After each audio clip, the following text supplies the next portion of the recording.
In this video, I will explain how and why Platinum Games became my absolute favorite game developer. Not that my opinion matters much, but no one else will listen to me ramble, so here it goes. I will walk through my personal experience with their games and how they influenced me, as well as interesting details I noticed along my history with them. I won't be able to cover every game, just the ones I've actually played. I hope that by spreading my appreciation for these games and their developer, people who may have otherwise missed these incredible games can get the chance to finally play them. Elsewise, I just want to gush about games I truly love. Without any further blabbering, let's get going.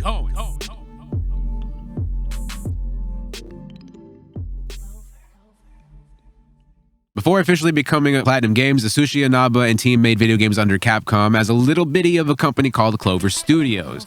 Clover had 3 main releases, which would sow the first seeds that would eventually become a signature style that would later define Platinum titles: God Hand, Okami, and Beautiful Joe. I don't have any personal experience with God Hand, so I can't speak to its character, but as an avid fan of Okami and Beautiful Joe, I can absolutely cook up some comments. 2003. What game? What style? 3D side-scrolling beat-em-up action with VCR-like time powers and a gorgeous cel-shaded art style are just the tip of the iceberg for good old Joe Beautifus. This game is the archetype of a Platinum game if you ask me. If you look closely, there are many comparisons to be made between this title and other titles today like Metal Gear Rising and Astral Chain. Game sections are separated by chapter scenes and files. Individual battles and chapters are graded separately as well as a whole. Arcade-style, fast-paced action that requires aggression and precision. Over-the-top characters and enemies, everything feels explosive, kinetic, and dynamic. Fluid movement, i.e. being able to quickly move or attack in any direction at any time. And a specific central mechanic that drives the whole game. Film powers in Beautiful Joe. Brush techniques in Okami. Wicked Weave in Bayonetta. Blade mode in Metal Gear Rising. The Legion in Astral Chain. There are a few other comparisons to be made in their games as well, such as how Sylvia from Beautiful Joe and Courtney from Metal Gear Rising have very similar character design. To list all of them would make this video unnecessarily long, but I think by now the patterns are quite clear. If you look at the fundamentals of a Platinum game, it all started here.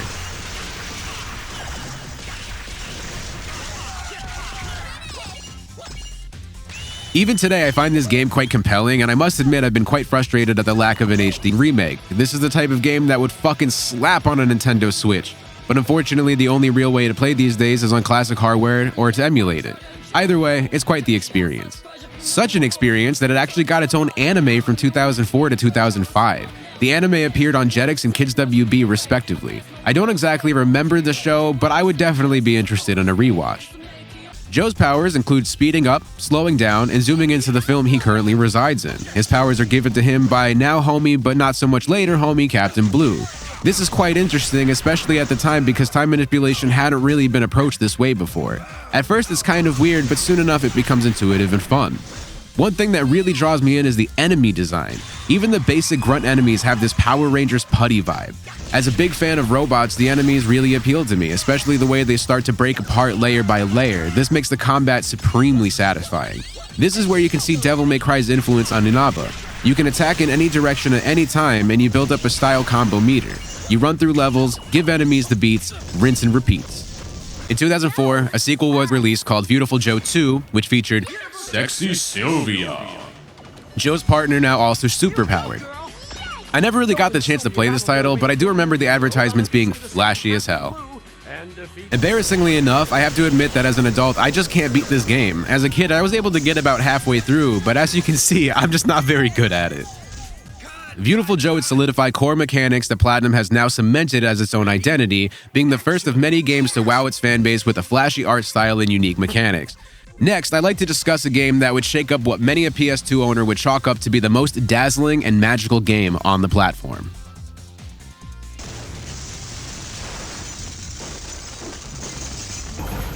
Okami. 2006. Honestly, what can I say about this game that could do it any justice? A mesmerizing, semi-open world with wafty watercolor flair that you can just sit in and stare at for hours. It's still hard to believe that such a beautiful game with so much to do, so many rich environments with memorable characters and undeniable charm could run on a PS2, let alone the Wii. This game never gets old to me.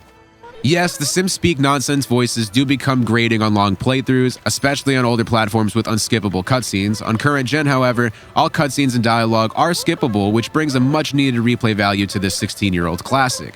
It's pretty obvious how Beautiful Joe was a precursor to the art style here. Another cel-shaded affair, but with a classic Japanese watercolor twist, Okami is peak Clovercore. This game is all about whipping out your brush and flexing your strokes on folks. Slashes, bombs, rejuvenation, all of these and more are possible with your celestial paintbrush and homie Isun. Isun? I'm not sure how to pronounce his name. Like many Platinum games, the brushes take some time getting used to in a combat situation, but it's crucial in taking down certain enemies. I've heard this game is heavily inspired by old school Zelda, and I for sure can feel that. Lots of exploring, breaking pots, fighting foes, and making money, honey. The enemies and even some of the NPC designs are based on Japanese mythology, if that wasn't pretty obvious. The bosses really make this element shine, as their designs are some of my absolute favorite in my personal gaming history. The environments throughout are captivating, even the small village in the beginning oozes charm and rustic liveliness. Unlike Beautiful Joe, the world is brimming with NPCs to talk to and build relationships with.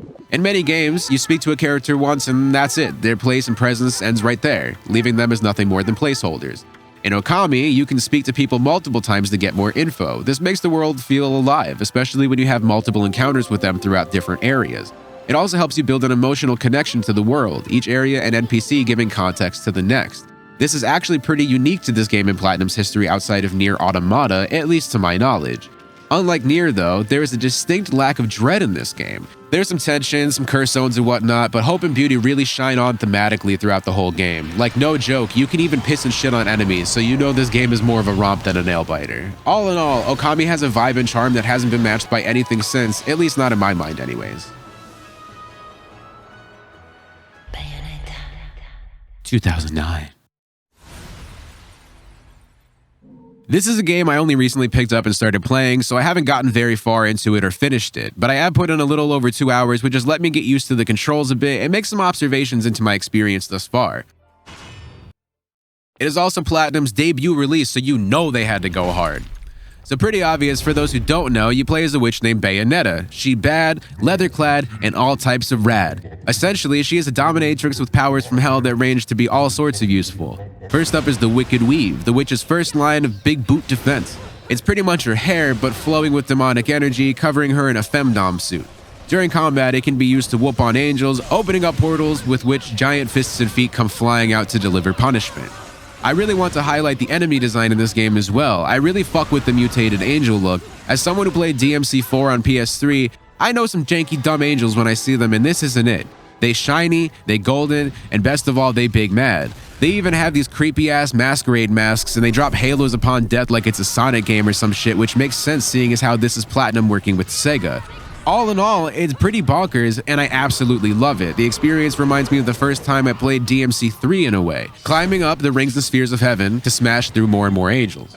If you've never played, my description may make this game seem way over the top, and it is, but that's the beauty of it. This was Platinum ripping the bandage off the proverbial nipple of what action games as a whole could be. Most people seem to focus on the fact that Bayonetta is some big titty goth lady, but looking past that, this gameplay is simply stellar.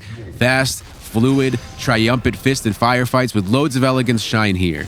Everything is very kinetic and arcadey, begging you as the player to strive for greatness. I find it easier and more fun to combo grind in this game than some others that I'm familiar with like Spider-Man or Kingdom Hearts. It has the right kind of speed and chaos to keep things interesting, but not so much that it becomes overwhelming or frustrating. The combat feels a ton like Metal Gear Rising Revengeance. Some of the movesets look almost identical. The only real criticisms I have with the game is that the menu isn't the most intuitive to me. That is specifically a me problem, and it is certainly just nitpicking, but it is kind of weird. I get the whole vibe of making concoctions as a witch and all, but I do prefer a simple pick up and use as you go system. Again, I haven't played much, so I can't speak to the experience as a whole, but I certainly like it a gigaton so far.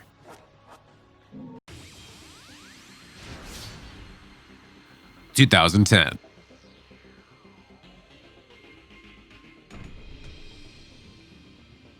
I picked this game up in a bundle with Bayonetta on my PS4, so I don't have the most experience with it. I have played more of Vanquish than Bayonetta, which is surprising as I'm not really much of a shooter fan, but this game has all the hot-blooded elements I expect from a Platinum title, so I decided to give it a shot.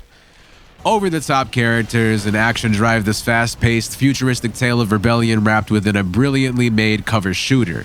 You play as Sam and his team, led by a loudmouth marine ready to fuck up anybody in his way.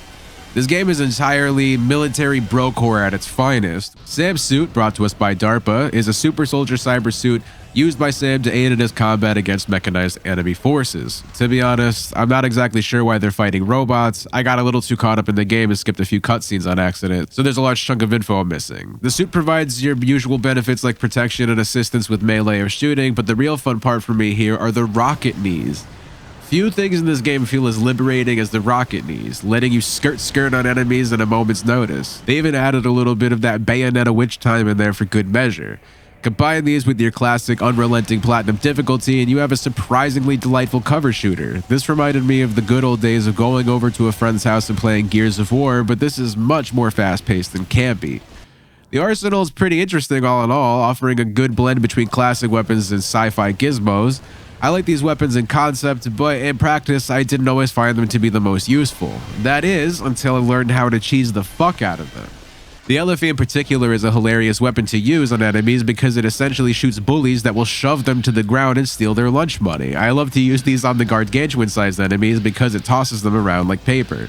The disc launcher is also neat, but the Fast and Furious hold the family style game doesn't exactly give you the time needed to properly predict its arc. In a pinch, it can definitely be helpful, but the standard weapons oftentimes feel more reliable and use case friendly. Again, I haven't gotten too far into the game, so I may just have not gotten the hang of the other weapons yet, but even still, this game certainly doesn't disappoint in the action department. As weird as it sounds, I see a lot of early Nier Automata vibes in this game. Not to spoil anything, but seeing these cute dancing robots moments before I massacre them draws some significant Nier comparisons in my brain. This game has a similar theme of struggle, one in which humanity's last remnants are fighting desperately for their own survival, but hope always seems just out of reach. Every time I feel like I've accomplished something or like I did really well in a level, I'm reminded of the mortality of their dire situation with the grading screen showing how many comrades I not only lost in this round, but the game as a whole so far. This carries a heavy weight because anyone who has played this knows just how hard it is to save your fellow soldiers. You may save one or two just to watch them die mere seconds later with the rest of your squadron. Outside of Gears and Sam, everyone is expendable.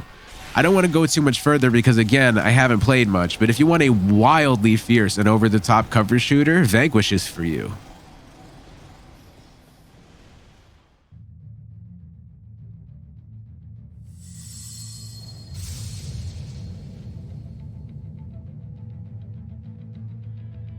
Now this is it.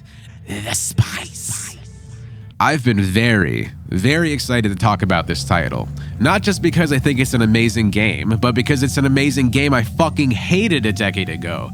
Seriously, when this game dropped, I was beyond excited to play it. I had been following the development here and there, learning that Konami would be outsourcing the project to a different studio, yada yada. I was skeptical but ready to go because Cyborg Raiden was fucking sick in Metal Gear Solid 4, and I, like many others, were saddened that we weren't able to play him in that title. This was our chance to go Cyborg Ninja on some dummies. When I finally got the title, I was pleasantly surprised. Terrific graphics for the time, and even today's standards if you ask me, with your classic fast and kinetic platinum gameplay. What I wasn't prepared for? The difficulty. This game is hard, not so much early on, but there is a reason Senator Armstrong is such a meme in our culture. He is an unrelenting force of pure fuck you energy. I spent days going toe-to-toe with this man's, grinding and customizing Raiden as much as I could to take on this monster. But that's the thing about this game. No matter how good you get, the final challenge will always be a challenge unless you go full FromSoft about it and learn his movesets by memory. Pretty much every other boss in the game can be beaten without a specific strategy minus the mandatory blade mode finishers, but not this boy. Ollie Armstrong here is ready to fuck your day up one hit at a time until you are nothing more than a crushed Coke can of a chump. This is why I hated the game back then. I was definitely much more of a casual gamer, mostly playing games on normal or easy if I just wanted to relax and vibe out to a game. Metal Gear Rising is not the game for that, or at least it wasn't for me back then. I don't know how I did it, but one fateful evening, I did finally defeat Armstrong. I had to transcend into a pure flow state to achieve this. I don't even remember actually doing it. All I have proof of is the trophy I received for beating him. Now, a decade later, I still play this game on PC and PS3. I haven't beaten it a second time, nor am I sure I will. I am, however, sure that I will keep on playing it for years to come. This is the only game where you can truly experience being a Kojima cyber ninja that can cut shit into a billion pieces. That alone should be a decent selling point. Outside of that, it offers a short yet fun commentary on contemporary ideals and traditions like memes that still hold up now almost a full decade later. The game still looks and runs great, and the gameplay itself feels modern as ever. There's a reason this game is memed about all over online. It's a campy and aggressive slice-em-up hack and slash that only a combination of Platinum and Konami Kojima could deliver.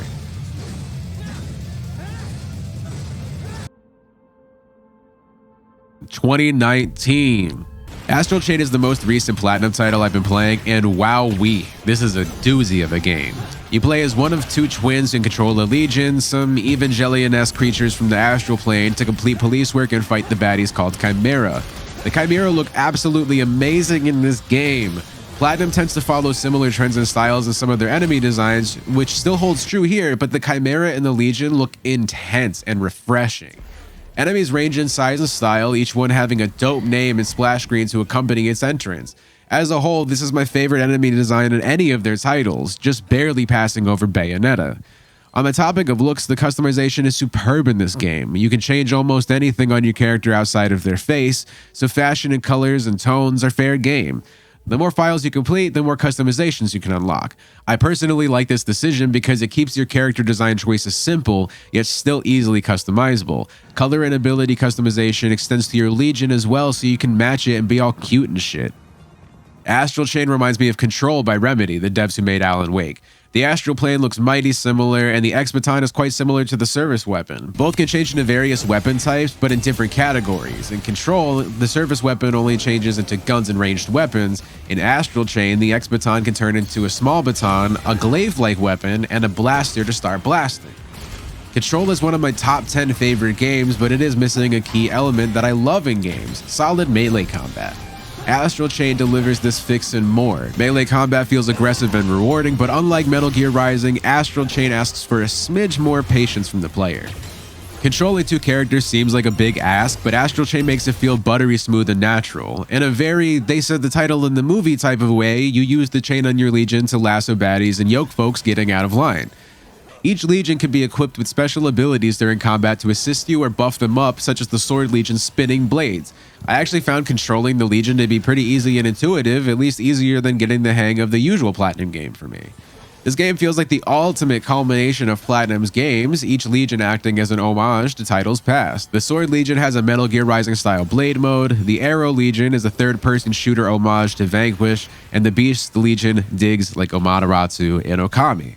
These may be a reach, but how can I not make this conclusion? Platinum has a formula, a pattern of progression that I've been growing up with, so it's hard not to notice in retrospection. Astral Chain makes me question why there aren't more games like this on the Nintendo Switch. Sure, even docked, the resolution can look pretty cripsy, but as a whole, the art style is stunning. The civilians and unimportant officers look like clones, sure, but the style itself more than makes up for this. Astral Chain has a really nice cyberpunk streetwear vibe to it, which I find to be really attractive. It feels like a cel-shaded Kingdom Hearts Final Fantasy type game. I think there's a lot of room for games with this art style and play style in today's market, and the Switch could really profit from it. Nintendo already likes to charge full price for decade-old games, so I don't see why they wouldn't push more games like this to begin with. Very few games keep me playing on my Switch. Breath of the Wild, The Witcher 3, and Dragon's Dogma were the only games that truly kept me coming back to the Switch for the handheld feel. Astral Chain is now top of the list. The story sure isn't the best I've ever seen or played, but it is absolutely my #1 Switch game. The other games are stunning for sure, but Astral Chain takes the cake visually for me no matter how I play it. And the gameplay is so addictive, I'm already planning my next playthrough with Akira. If you haven't played it yet, I can't recommend it enough. So here we are, the end of the video. Hopefully I could showcase why Platinum Games is my favorite game company and why they may be yours as well. I obviously didn't mention every game of theirs, nor can I since I didn't play them all, nor do I have tons of footage. An honorable mention I'd like to make is Nier Automata. Now this game is something else. Yoko Taro and Square Enix with Platinum Games. If that sentence leaves you suspiciously aroused, this game is for you. Another semi-open world with stark contrasts of saturated colors and lively landscapes to cold and dead-end dungeons or hallways. A mix between hack and slash and shoot 'em up with an existential crisis to boot, Nier is here to make you feel. This was another title that I struggled to like in the beginning, mostly because it felt slightly obtuse in its approach. That isn't a bad thing, I just wasn't prepared for it at first. There's a mix of side-scrolling, top-down, and open-world sections. There's a plethora of areas with lively quote-unquote inhabitants that you can speak and learn from. I probably sound like a broken record here in saying that the game mechanics took a little getting used to. I personally like the 2B and 2A sections, but I wasn't too fond of the hacking sections required with 9S. They aren't bad, they're actually quite fun, I'm just really bad at them. The plug-in chip customization is straight up crazy. You essentially build 9S or 2B to your liking, and this lets players heavily cater to their own personal playstyle. You can also edit the pods to better assist in your combat. And the pods are basically floating assistants, much like the book Grimoire Vice and Nier Replicant if you've played that. All in all, I don't want to say too much because I don't have footage of the game, but it is super, super awesome, and it just makes a great playthrough, especially if you go through all 5 endings like I have. I don't want to say much more after that, but go ahead and play it. Trust me. Nier Automata is a fucking trip, y'all, and I highly recommend it. Do you have any interesting facts, quotes, or anecdotes about Platinum and their games? If so, say so below in the comment section. Be sure to like and sub if you enjoyed, or give me the business if you didn't like the video. Give suggestions for future videos, and I just might get to it. This has been Minutia. Thanks for hanging out. Peace.